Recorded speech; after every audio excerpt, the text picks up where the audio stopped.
ቤተ ክርስቲያናችን በቅኝ ግዛት ተይዛለች። በቅኝ ገዢዎች ተይዛለች ቤተ ክርስቲያናችን።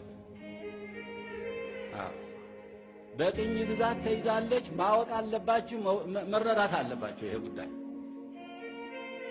በኋላ አልሰማንም አላየንም እንዳትሉ። ማነው ቅኝ ገዢው? አንድ ማህበር፣ ሁላችሁም የምታውቁት ማህበር።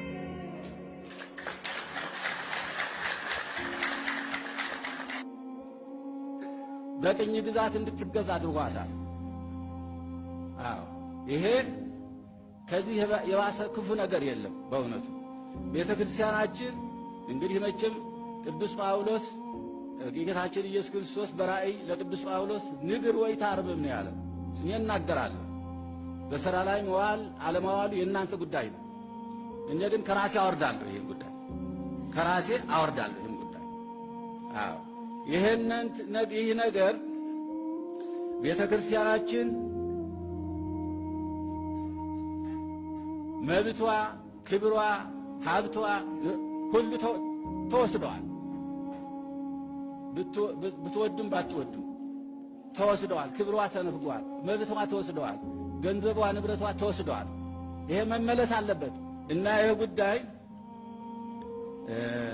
ሁላችሁም እንድታውቁ ፈልጋለሁ። እኔ መናገር ማወጅ ነው እንጂ እኔ ብቻዬን የምሰራው ነገር የለም። ቤተ ክርስቲያናችን ከቅኝ ተገዥነት ትውጣ። ካህናቱ ከሰቀቀን፣ ከችግር፣ ከመከራ ይውጡ።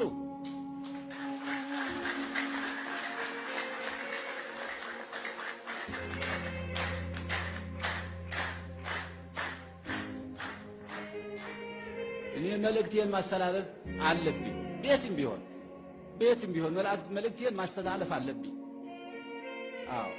እኔ እችን ቤተ ክርስቲያን ለመጠበቅ ነው የተቀመጥኩ ብዬ ነው የማምነው።